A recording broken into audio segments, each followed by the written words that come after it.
성경 봉독하겠습니다. 오늘 함께 보실 말씀은 열왕기하 6장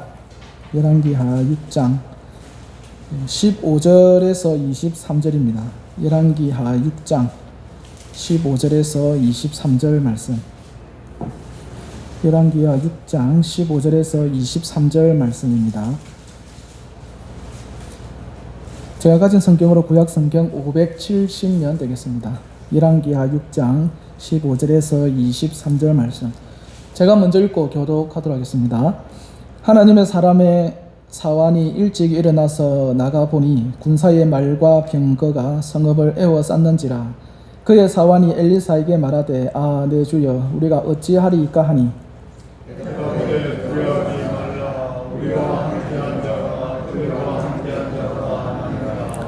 기도하여 이르되 여호와여 원하건대 그의 눈을 열어서 보게 하옵소서 하니 여호와께서 그 청년의 눈을 여시매 그가 보니 불말과 불병거가 산에 가득하여 엘리사를 둘렀더라.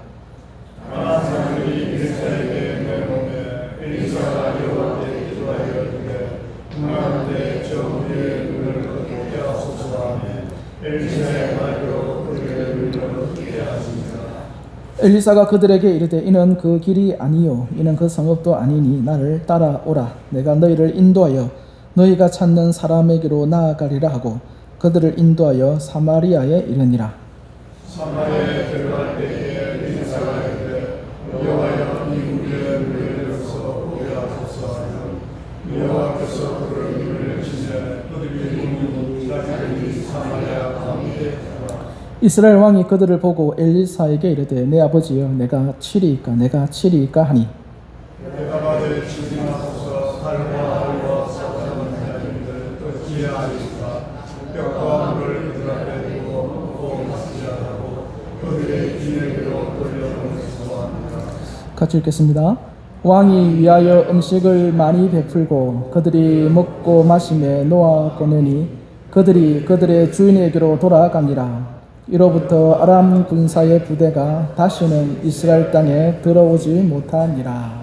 아멘. 예, 우리 앞뒤적으로 한번 인사 나누도록 하겠습니다. 잘 오셨습니다. 한 번 더 인사 나눌까요? 하나님은 당신을 사랑하십니다.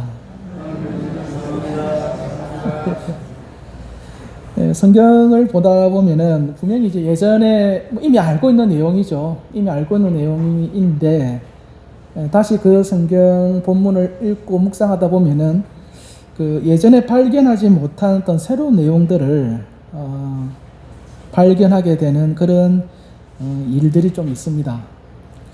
근데 그때는 왜 이걸 못 봤을까?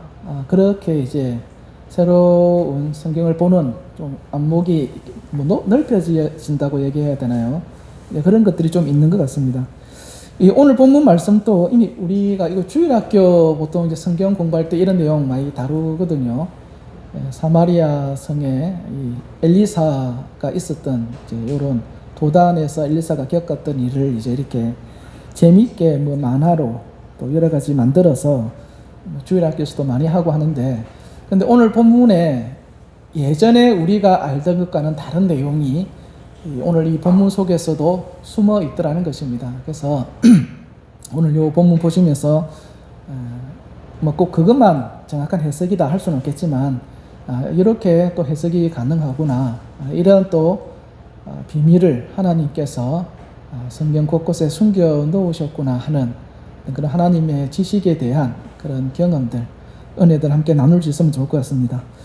먼저 오늘 본문의 배경을 잠시 말씀을 드리면은 이 당시 이스라엘은요 아람하고 사이가 안 좋습니다. 여러분 사이가 안 좋으면 어떻게 되는지 아십니까? 자주 싸웁니다. 가족이든 친척이든 뭐 나라든 간에 사이가 안 좋으면 자주 싸우더라고. 싸우는데 이 아람하고 이스라엘, 특히 이제 북이스라엘하고는요 이 국경을 서로 마주보고 있습니다. 마주보고 있다 보니까 둘이 사이가 안 좋아요. 그래 안 좋아서 이제 틈만 나면은 이제 북이스라엘보다는 국력이 강한 아람이 이제 침략을 하고 쳐들어오거든요. 근데 신기한 게 뭐냐면은 매번 쳐들어갈 때마다 아람이 져요. 북이스라엘한테. 분명히 군사수는 월등히 많은데 전쟁이 안 되는 거예요. 그때 지는 것도 어느 정도껏 져야지 지는 방식이 특이한 거예요.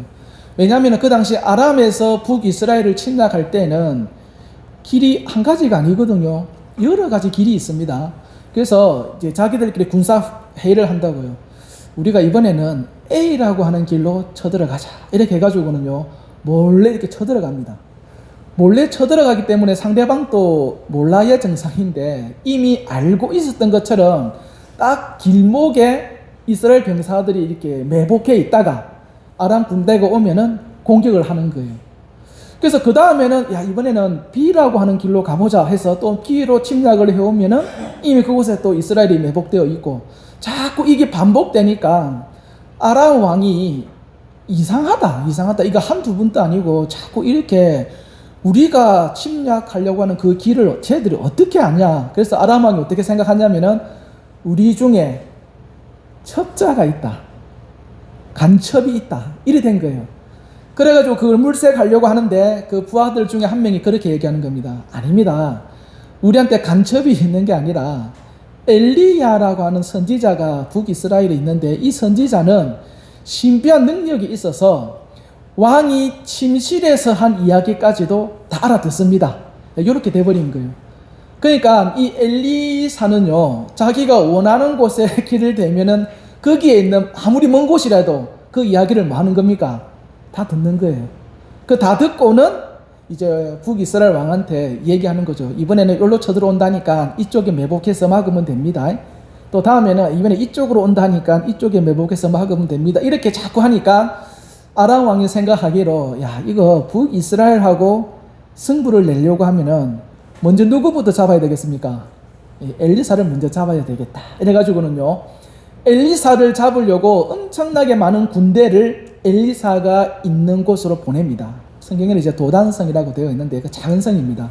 그 작은 성에 엄청난 대군을 보내가지고 포위를 이렇게 싹 해버려요. 그게 이제 오늘 본문의 기본 배경입니다. 그 다음에 이제 오늘 본문 설명을 잠시 드리면은 그렇게 포위가 되어졌는데 되어졌으면 이제 엘리사 어떻게 됩니까? 이 상황을 타개해야 될 거 아닙니까? 요 탈출을 하든지 뭐 어떻게 해결을 해야지. 안 그러면 이제 자기가 꼼짝없이 죽게 되어 있으니까 이제 요걸 해결해야 되는데 해결을 어떻게 하느냐? 진짜 기가 막히게 해결을 합니다. 첫 번째 18절이죠. 오늘 보면 18절에 보시면은 엘리사가 하나님 앞에 기도하는데 어떻게 기도합니까? 저 무리의 눈을 어둡게 하옵소서. 전쟁 진짜 쉽게 합니다. 눈을 어둡게 하옵소서 하니까 하나님이 그 병사들 눈을 어째 봅니까? 다 앞을 못 보게, 일시적인지 몰라, 다 소경으로 그냥 앞을 못 보게끔 다 이렇게 만들어버려요. 만들어버리고는 그 다음 19절에서는 뭐라고 얘기합니까? 앞을 못 보는 군대에 보고 막 서로 어디인지 모르고 하니까 엘리사가 그러는 거죠. 19절에 나를 따라오라 이랍니다. 나를 따라오라. 내가 너희를 인도하여 너희가 찾는 사람에게로 나아가리라. 너희가 지금 사람 찾으러 왔는데 그 찾는 사람 내가 알고 있으니까 내가 만나게 해줄게. 내 따라와 하고는 끌고 가는 거예요. 그런데 아람 군대가 지금 누구 만나러 온 겁니까? 엘리사 만나러 온 거거든요. 근데 엘리사는 지금 너가 찾는 사람 내 알고 있으니까 가자 해가지고 어디로 끌고 갑니까? 사마리아. 사마리아는 북이스라엘 수도입니다. 수도에 누가 삽니까? 그 나라에 왕이 살거든요. 그 사마리아 왕한테 끌고 가는 거예요. 그러면은 엘리사는 엘리사인데 가만히 앉아 있다가 지금 저기 침략해 온지도 몰라요. 북이스라엘 왕은 가만히 있다가 갑자기 엘리사가 옵니다 해서 그냥 뭐 하나님 사람이니까 한번 가서 왔나 하고 보려고 하는데 엘리사 뒤에 누가 오고 있는 겁니까? 앞을 보지 못하는 수많은 아람 군대가 오니까 얼마나 왕이 당황을 했겠어요. 그렇게 와갖고는 이 엘리사가 어떻게 하느냐, 다시 돌려보냅니다. 자기 나라로. 그냥 돌려보내는 것도 아니고 잘 먹이고 잘 마시게 하고 잘 입혀서 다시 돌려보내더라. 여러분 지금 엘리사가 아람 군대에게 하는 이 모습이 이해가 되십니까? 요거는요 국가 간의 전쟁입니다. 전쟁이라는 것은 목숨을 걸고 하는 거거든요. 그런 위기의 상황인데 엘리사가 그냥 앞을 못 보게 해가지고 이렇게 잘 먹여서 그냥 돌려보내는 거예요. 뭐 엘리사가 마음이 착해서 그러냐 하면은 안 그렇습니다. 엘리사 스승이 누구였습니까? 엘리야죠. 엘리야가 대머리인 거 아십니까? 대머리거든요. 근데 엘리사의 머리도 어떤지 아십니까? 대머리예요. 그러니까 처음에 자기가 엘리야의 뒤를 이어서 선지자 역할을 할 때에 동네 꼬맹이들이 놀립니다. 대머리야, 대머리야, 니도 하늘로 올라가 봐라. 왜냐하면 자기 스승 엘리야가 하늘로 승천하니까 너 스승 엘리야도 대머리고 니도 대머리면 니도 하늘로 올라갈 수 있겠네 하면서 놀리는 거예요. 올라가 봐라, 대머리야, 대머리야. 이러니까 엘리사가 이거 뭐 애들이니까 하고 이렇게 안 넘어갔습니다. 저주를 해버리니까 뭐가 튀어나왔습니까?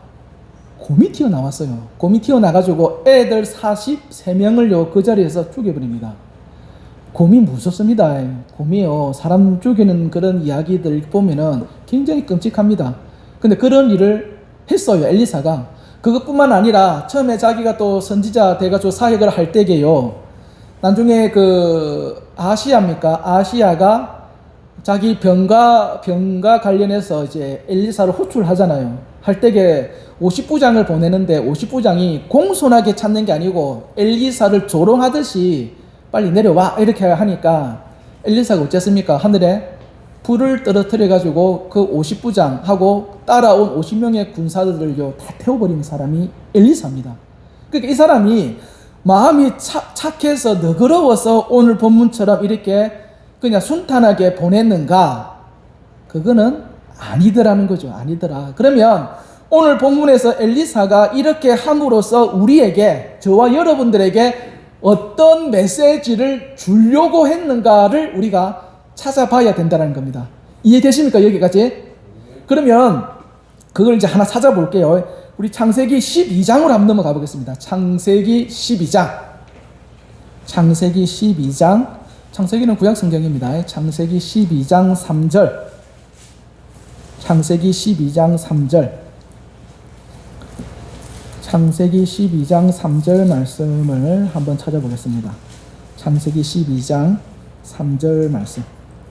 예, 오늘 본문은 딱 다르게 이렇게 표시를 해두시고 창세기 12장 3절 같이 한번 읽어보겠습니다. 시작.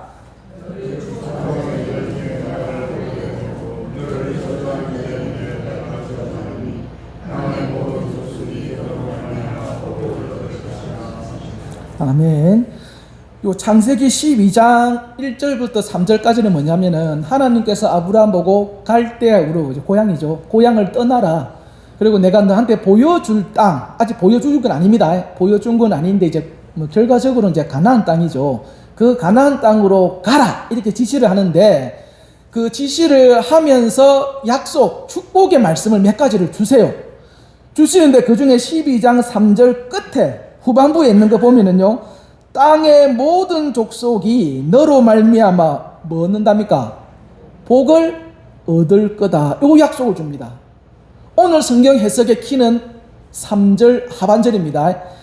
다시 읽어드립니다. 땅의 모든 족속이 너로 말미암아 복을 얻을 것이라. 이게 무슨 말이냐면요, 하나님이 아브라함에게 주신 축복인데 아브라함만 복을 받는 게 아니고 아브라함이 복을 받음으로 그 복을 누가 받는다라는 거예요? 주변에 있는 다른 사람들까지 같이 누리게 될 거다. 누리게 될 거다. 그래서 이게 언제 한번 크게 일어나느냐 하면은 아브라함의 아들이 누굽니까? 이삭이죠. 이제 오늘 그 대답하신 거 녹화됐습니다. 녹화 딱 되어 있습니다. 이제 우리 신채균 지사님께 답 주셨습니다. 예. 이삭인데, 이삭이 평생에 보면 인생이 별 굴곡이 없어요. 이 사람 인생을 보면 이삭은. 그런데 딱 이렇게 눈에 띄는 일을 한 게 있거든요. 그게 뭐냐 하면은 우물 파는 일입니다. 뭐 하는 일이라고요? 네, 우물 파는 거. 요즘 뭐 우물 파는 거 아무것도 아닙니다. 그죠? 요즘은 아무것도 아닌데 그 당시에 우물을 판다라는 거는 이게 어마어마한 일입니다. 일단 어디를 파야 할지를 모릅니다. 뭐 기계 장비 없으니까 오로지 이제 경험으로 알 수밖에 없는 거예요. 어디를 파야 되는지 모르고, 또 판다고 해도 장비가 뭐 마땅치 않기 때문에 무조건 물이 나올 때까지 길게 팔 수도 없습니다. 사람의 손으로 파는 데는 한계가 있잖아요. 거기다가 이 당시에 우물을 판다고 하면은요, 어마어마하게 많은, 한두 사람이 꽃갱이질 해가지고 되는 게 아니고 진짜 몇백 명 혹은 몇천 명이 동원되어서 하는 작업이 이 우물 파는 작업이거든요. 그래서 다른 사람은요, 평생에 한 번 팔까 말까 한 게 우물입니다. 파냈다가 아니고 시도 자체를. 왜냐하면 그거를 팔려고 하면은 엄청나게 많은 인원들을 동원할 수 있어야 되고 또 그 동원한 인원들을 유지할 수 있는 재정이 필요하거든요. 그 어마어마한 재정과 인력을 가진 사람이 할 수 있는 일이기 때문에 또 한다고 해서 성공한다는 보장도 없고 이게 다른 사람은요 평생에 한 번 할까 말까 한 건데 이 이삭은 팠다 하면 뭐가 나오는 거예요? 우물이 나오는 거예요. 그 가나안 그 고대 그 근동 지역은 지금도 그렇지만 물이 귀한 지역인데 이삭은 팠다 하면 물이 나오는 거예요. 근데 신기한 건 뭐냐면 팠을 때 물이 나오잖아요. 그러면은 굉장히 귀한 거 발견한 거 아닙니까? 주변 나라에서 군대를 끌고 와갖고는 이거 내 거 이랍니다. 이거 내 거. 자기들보다는 그게 편하죠. 파는 것보다는 이미 누가 파놓은 거 뺏드는 게 더 편죠. 그렇게 뺏깁니다. 뺏기면은 이삭이 이건 내 거라고 왜 내 거를 가져가냐고 뭐 대들거나 항의하거나 이런 거 없습니다. 이건 내 거 하면은 이삭은 어떻게 하냐면은 예 알겠습니다 하고 그냥 가버려요. 가고는 또 뭐 하는지 아십니까? 우물을 또 파요. 그 우물을 파면은 또 뭐가 나옵니까? 우물이 나와요. 그러면 또 주변 나라는 어떻게 합니까? 그 우물을 빼들어요. 그럼 이삭은 또 어쩌는지 압니까? 또 우물을 또 파러 가요. 팠다가 또 발견하고 그러면 또 주변 나라 뭐 합니까? 빼들고 그럼 자기는 또 뭐 하고요? 우물 팔고 팔고가 아니고 파고. 그러니까 이삭은 안 싸우고 무조건 그냥 뺏기면은 우물을 새로 파는 거예요. 언제까지 파느냐 하면은 주변 나라가 이제 됐다. 우리 우물 너무 많다. 지금 있는 거 관리하기도 힘든데 그냥 이삭 그냥만 놔두라. 우리 이미 우물 많다고 할 때까지 이삭이요 그 일을 반복적으로 하더라는 거예요. 그래서 잘 들어보십시오. 그래서 겉으로 볼 때에는 이삭이 판 우물을 강탈하고 빼앗아 가는 겁니다. 그런데 그런 과정을 통해서 우물 파는데 특화된 어떤 그쪽으로 축복을 받은 이삭의 복이 누구에게 흘러가는 거예요? 주변 나라에 흘러간 거예요. 그 시대에 그 지역에 물 없으면 진짜 위험한 거거든요. 근데 이삭이라는 사람을 통해서 그렇게 해서 모두가 우물이라고 하는 복을 누릴 수 있도록 하나님께서 하시더라는 겁니다. 이해가 되십니까? 그게 뭐냐면 오늘 창세기 12장 3절에 있는 그거예요. 땅의 모든 족속이 너로 말미암아 복을 얻을 것이라. 그 첫 번째 모습입니다. 이거 기억 잘 하셔야 됩니다. 그 다음에 두 번째 이 12장 3절이 어떻게 성취되느냐면은 다윗의 통치 기간에 이것이 완성이 아니고 이게 또 성취가 됩니다. 다윗은 자기가 이제 사울을 이어서 이스라엘의 통일 왕국의 왕이 되잖아요. 왕이 되면은 그 당시 나라를 통치하는 그 기술이 있거든요. 그러니까 그 시대 왕들이 서로 이렇게 공유하는 통치 방법이 있습니다. 통치하는 방법이. 그런데 다윗은 이때까지 왕들이 통치해온 그런 모든 관습들을 다 배제해버립니다. 배제하고는 특이하게 통치를 하는 거예요. 어떻게 통치하느냐 하면은 원래 그 시대의 왕들이라고 하면은 기본적으로 이거 기억 잘 하셔야 됩니다. 제국주의로 통치를 합니다. 어떻게 통치한다고요? 제국주의가 뭐냐면은 강력한 힘을 가진 나라가 힘이 없는 약소국을 침략해서 강탈하는 거예요.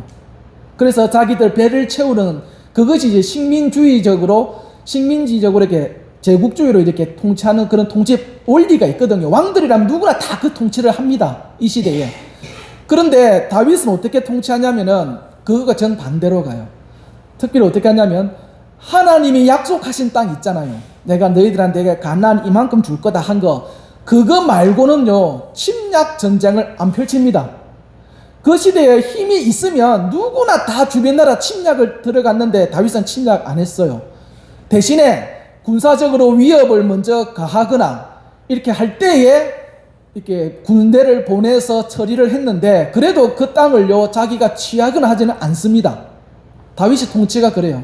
그리고 또 뭐가 있냐면은 그때 당시 최고의 무기가 말을 이용한 무기거든요. 기마병인데 말을 구하면은 말을 자기가 얻으면은요 말의 힘줄을 다 끊어버려요. 말의 힘줄을 끊으면은 기본적인 뭐 생활은 할 수 있답니다. 말은 뭐 농사 일도 할 수 있고 다 할 수 있는데 대신 뭐를 못 하느냐? 전쟁 수행이 안 된대요. 전쟁 수행. 그러면은 뭐가 문제가 되냐면 그때 최고의 무기가 전차 군단이거든요. 솔로몬 시대는 이 전차 군단을 확보합니다. 몇만 개 확보를 하거든요. 근데 다윗은 그 전차 군대를 안 만들어요. 왜냐면은 다윗은 어떤 믿음이 있었냐면 전쟁의 승패는 군대에 있는 게 아니라 누구한테 있다라는 겁니까? 하나님에 의해서 갈린다. 거기서 결정이 난다라고 믿었기 때문에 그런 무기를 가질 수 있는 재정과 기술이 있는데도 안 가지는 거예요. 그러니까 오늘식으로 얘기하면 뭐 최고의 무기라면 뭐 F-22나 35 그런 거 있잖아요. 돈이 없어서 기술이 없어서 못 가지면 어쩔 수 없는데 가질 수 있는데도 안 가지면 국민들이 뭘 합니까? 그거 좋게 안 보잖아요. 그런데 다윗은 포기해버린 거예요. 그 최신식 무기를. 전차 한 개 있으면은요, 보병 100명은 거뜬하게 무찌를 수 있답니다. 그때 당시 무기로 볼 때게. 근데 그거를 포기를 해버린 거예요. 그러니까 다윗의 이런 통치는 주변 나라 왕들이 볼 때는 이거 어처구니 없는 거예요. 저기 무슨 통치 방식이 저런 게 있나? 기존의 통치 방식과 다르니까. 그리고 더 놀라운 건 뭐냐면은 다른 데는 무조건 힘이 있으면 약한 나라를 괴롭히는데 다윗은 자기가 받은 복을 주변 나라들하고 공유하는 겁니다. 자기 나라에 어떤 특별한 기술이 있다. 그러면 그 기술을 어쩐다고요? 공유해서 잘 사는 거예요. 우리만 그 복을 받는 게 아니고 같이 누리자. 뭐 예를 들어서 뭐 우리나라 그 나라가 전기를 만들었다. 그럼 우리나라만 써야지 이러는 게 아니고 어떻게 한다는 겁니까? 서로 나누는 거예요. 그렇게 함으로써 창세기 12장 3절에 뭐인 겁니까? 땅의 모든 족속이 뭐 한다고요? 복을 받을 것이다. 다윗은 그렇게 이 말씀을 성취해 갑니다. 자, 그럼 이제 오늘 본문입니다. 오늘 본문 돌아가서요. 오늘 본문 돌아가서 왜 엘리사는 자기를 죽이려고 결국 이스라엘을 점령하려고 군대 보낸 건데 그 군대를 멸절시키지 않고 죽이지 않고 하늘에 불을 떠나서 죽이면 끝나는 일인데 왜 그렇게 하지 않고 잘 먹여서 돌려보냈을까요? 그 이유가 뭐겠습니까? 똑같아요. 창세기 12장 3절입니다. 땅의 모든 족속이 너로 말미암아 복을 얻을 것이다. 그것의 성취로서 오늘 이 본문의 사건을 엘리사가 했더라는 거예요. 그런데 문제는 뭐냐면은 원래 이 일은 누가 해야 되는 겁니까? 왕이 해야 됩니다. 북이스라엘 왕이. 근데 왕은 이런 개념 몰라요. 하나님에 대해서 알려고 하지도 않고 알지도 못하고 성경을 배우려고 하지도 않고. 그러니까 엘리사가 이 군대를 끌고 오니까 왜 끌고 온 거예요? 창세기 12장 3절에 그 복을 당신이 한번 실현 좀 해봐라 하고 끌고 왔는데 이 왕이 뭐라고 합니까? 21절에 오늘 본문이죠. 21절 한번 찾아볼까요? 오늘 본문 21절 찾으셨습니까? 같이 한번 읽어보겠습니다. 시작. 내 아버지여 내가 치리이까 하니. 엘리사 지금 치라고 데리고 온 거 아니죠. 그러니까 왕은 지금 모르는 거예요. 이게 뭐가 뭔지. 그냥 하나님 나라인데 그 나라를 통치하는데 그냥 세상 왕들이 통치하는 방식으로 그냥 통치하는 거예요. 그러니까 엘리사가 답답해가지고 22절에 그러잖아요. 칼과 활로 사로잡은 자인들 어찌 치리이까. 떡과 물을 그들 앞에 두어 먹고 마시게 하고 그들의 주인에게로 돌려보내소서. 원래 이 일은 내가 할 일이 아니고 누가 할 일이라고요? 왕, 당신이 해야 될 일이 아닙니까? 가 되는 거예요. 자, 그럼 이제 결론을 내리겠습니다. 그럼 어떻게 오늘 본문이 창세기 12장 3절과 연결되는지는 설명을 드렸습니다. 그런데 여기서 가장 중요한 건 뭐냐면은 창세기 12장 3절에 모든 민족이 복을 받을 거라고 했잖아요. 아브라함을 통해서. 근데 이 복이 궁극적으로 말하려고 하는 게 뭐냐면은 혹시 알고 계십니까? 복음입니다. 복음. 하나님이 아브라함을 통해서 너를 통해서 모든 사람들이 복을 받게 될 거야 했을 때 그 복은 뭐냐면은 예수 그리스도의 복음을 복으로서 하나님께서 주셨다입니다. 주셨다. 그래서 금방 제가 말씀드린 이 세 가지 사건은요, 하나님의 복음이 우리에게 전해졌을 때에 어떻게 우리에게 어떤 나타나는 현상, 어떤 작용을 우리에게 하느냐, 그 복음이 그것을 단적으로 보여주는 어떤 복음에 대한 예표, 어떤 예시적인 성격을 가지고 있더라는 거예요. 요금하고 맞을 겁니다. 조금만 더 집중해 보십시오. 그래서 아까 아브라함의 복 가지고 맨 처음에 설명했던 인물이 누굽니까? 이삭이죠. 이삭이 우물을 계속해서 파서 이렇게 주변 나라에 다 나누어 줬잖아요. 일단 겉으로 볼 때는 뺏기는 건데 결국은 다 나누어 줬거든요. 그런데 요한복음 4장에 가면은 이 이삭의 우물 혹은 야곱의 우물에 대해서 남편 5 있는 여인과 예수님이 대화하는 장면이 나와요. 그때 우물을 뭐라고 얘기하냐면, 여인은 목이 말라서 우물에 왔다라고 하니까 예수님은 뭐라고 얘기하냐면 그것을 목의 갈증으로 이야기하는 게 아니고 영혼의 갈증으로 이야기를 해주고 있어요. 그래서 이삭을 통해서 우물이 주변 나라들에게 충분하게 제공되어졌다라는 것은 이 복음은 우리의 영적인 갈급, 영적인 목마름을 뭐 해준다라는 겁니까? 해결해준다입니다. 해결해준다. 사람이요, 처음에는 내가 모든 것을 갖고 싶은 것 가지고 다 소유하고 또 내가 목표로 하는 것들 이루고, 그게 자식에 대한 꿈이든 자기의 어떤 사업적 어떤 그런 비전이든 그것이 성공되면은 만족할 거다라고 생각을 해요. 그래서 거기에 목숨을 걸고 올인하거든요. 근데 정작 그것을 달성하고 나면은 허무해집니다. 그게 인간이에요. 그 어떤 일을 통해서 해결이 안 되는 갈증이 있다라는 거죠. 근데 그것을 뭘로 해결할 수 있다라는 겁니까? 예수 그리스도의 복음으로서 해결이 되더라. 그것이 이삭의 우물이 우리에게 보여주는 복음이에요. 그 다음에 두 번째 사건이 아까 뭐였습니까? 다윗의 통치지요. 다윗의 통치를 통해서는 우리에게 어떤 말씀을 주느냐면은 세상을 통치하는 기본 원리가 어디에 있다라는 겁니까? 복음 속에 있더라. 요거 조금 말씀을 드리면 이게 왜 중요하냐면요, 여러분, 하나님은 모든 사람들을 구원하실 계획일까요? 아닐까요? 하나님은요, 모든 사람을 구원하실 계획은 아니었습니다. 만약에 모든 사람을 구원하실 계획이었으면 하나님의 계획이 실패한 거예요. 우리가 하나님의 뜻을 다 알 수는 없지만은 하나님은 모든 사람들을 구원하실 것은 아니었어요. 이건 다음에 혹 기회 되면 더 말씀드리겠습니다. 근데 중요한 건 뭐냐면은 예수 그리스도를 믿지는 않을지는 몰라도 예수를 안 믿더라도 복음의 가치, 말씀의 가치를 안 믿는 사람들도 받아들이기를 원하는 거예요. 이거 이해가 되실까요? 말씀에서 말하는 인간 삶의 어떤 원리들이 있지 않습니까? 그것을 안 믿는 자들도 받아들이면은 그 말씀에 맞는 복을 누리게끔 하시더라는 것입니다. 그것이 다윗의 통치를 통해서 복음이 우리에게 보여주는 능력이고 효과입니다. 그리고 마지막으로 오늘 이제 엘리사가 보여준 이 모습은 뭐냐면은, 이 당시 이스라엘의 가장 큰 적은 누구냐면은 아람입니다. 아람.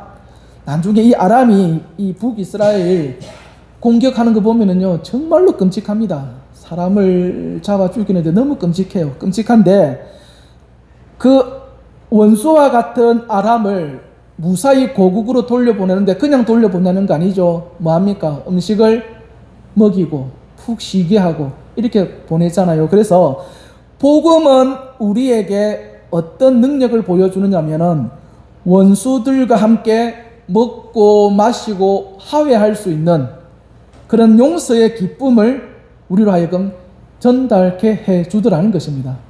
이게 복음입니다. 복음의 세 가지의 의미가 있어요. 그래서 중요한 것은 뭐냐면 여러분, 우리가 복음을 전하는 것 중요합니다. 중요한데 더 중요한 건 뭐냐면은 이 복음의 그 의미들, 그 복음의 능력들을 저와 여러분이 먼저 누려야 된다는 거예요. 누려야 되는 거예요. 여러분 어떻습니까? 여러분 이 복음의 능력을 누리고 있습니까?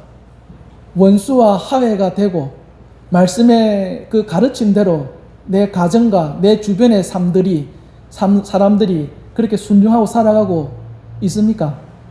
그리고 또 나를 통하여서 주변이 화평케 되어지고 또 복을 누리고 하는 그런 것들, 나라는 존재의 희생과 헌신을 통해서 그런 복음의 가치들, 기쁨들을 내가 지금 경험하고 누리고 있느냐는 거예요. 누리고 있느냐. 내가 누리지 못하고 경험하지 못한 것을 단순히 종교적인 의무로 우리가 복음을 전한다, 전도한다, 힘들지 않는가요? 내가 그 속에 감격이 없는데 힘들어질 수밖에 없는 거죠. 그래서 오늘 이 시간 참석한 저와 여러분들 속에는 오늘 이 복음의 가치들이 다른 사람들에게 우리가 전해야 될 우리의 의무이고 사명이기도 하지만 무엇보다 우리가 먼저, 저와 여러분들이 먼저 누리고 그 사명들을 감당해내는 저와 여러분 되시기를 바랍니다.